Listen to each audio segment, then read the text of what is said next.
মহারণা ও কাবিনের মধ্যে পার্থক্য আছে কিনা? মহারণা এবং কাবিনের মধ্যে পার্থক্য কি? মহর হলো স্বামী তার স্ত্রীকে যেটা দেয়, যে টাকাটা দিতে হয় ধার্য করে, এটা মহর। এটা তো দেওয়া লাগে না, এটা শুধু লেখলেই হয়, তাই না? আপনারা কি দেন না শুধু লেখেন?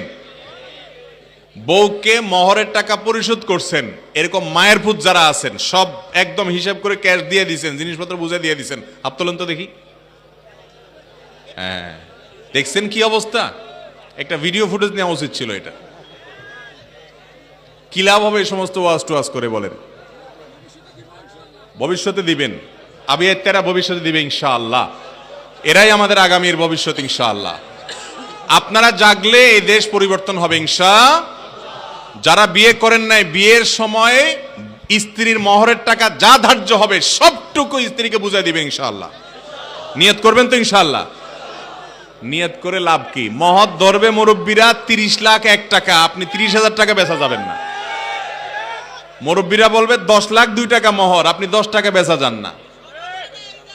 এগুলা জায়েজ নাই। সমস্যার সমাধান করতে হবে। আমার বিয়ের কথা, আমার বিয়ের সময় মহর নিয়ে যখন কথা হয়, দেখি যে এক একজন এক এক কথা বলে। আমি বললাম যে দয়া করে আমি একটু কথা বলতে চাই।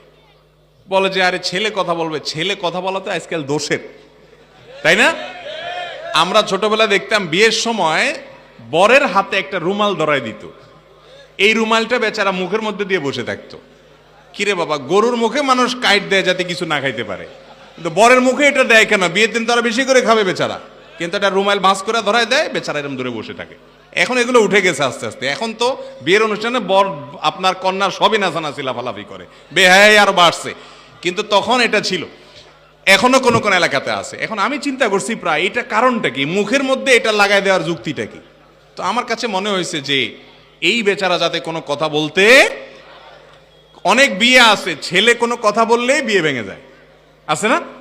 বলে যে বেয়াদব ছেলে মুরব্বীদের সামনে কথা বলছে, বিয়ে ভেঙে গেছে। আরে বাবা, আমার বিয়েতে মহর ঠিক করবেন আপনারা, বউরে এটা দেওয়া লাগবে, আমার না দিলে আমার হাত বাঁধবে আল্লাহ কিয়ামতের দিন। আর আমি কথা বলতে পারবো না, আপনাদের মতো আপনারা অঙ্ক বসাই দিবেন। অঙ্ক তো দেওয়া লাগবে আমার, আপনি যদি দেন তাহলে বসান, আপনি অসুবিধা নাই। আমার যদি দেওয়া লাগে তাহলে কথা আমার আছে। আমি কয় টাকা দিতে পারবো না পারবো সেটা আমার অ্যাবিলিটি থাকতে হবে কি হবে না? স্ত্রীর মহরা পরিপূর্ণ আমি পরিশোধ করছি, হুজুরও পরিশোধ করছে, হাত তুলছে, কিন্তু আপনারা বেশিরভাগ লোক পরিশোধ করেন নাই। করবেন তো ইনশাআল্লাহ। যুবকরা মুরব্বীদের সাথে বেয়াদবি করবেন না, খুব শ্রদ্ধার সাথে বলবেন, বাবারে চাচারে আমার ক্ষমতা আছে 50,000 টাকা দেওয়ার, আমি 50,000 ক্যাশ দিয়ে দিব, কোনো বাকি ঝুঁকি নাই, কোনো ফাঁকি ঝুঁকি নাই, স্ত্রীর মহারণা পরিশোধ করব।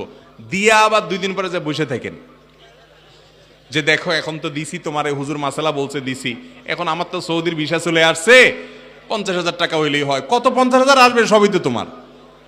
মেয়ে বেচারা আপনারে ফুসলানিতে রাজি হইয়া বলবে যে আরে কি বলো, কি করবো আমি টাকা নিয়ে? সব নিয়ে যাও তুমি। এই গেল আর কি ধরা খাইয়া বেচারি। আমার দেশে মেয়েরাও সোজা, খবরদার এই সমস্ত 2 নাম্বারই করবেন না, সম্পূর্ণ পাই পাই করে তারে বুঝাই দিবেন। মনে থাকবে তো ইনশাআল্লাহ।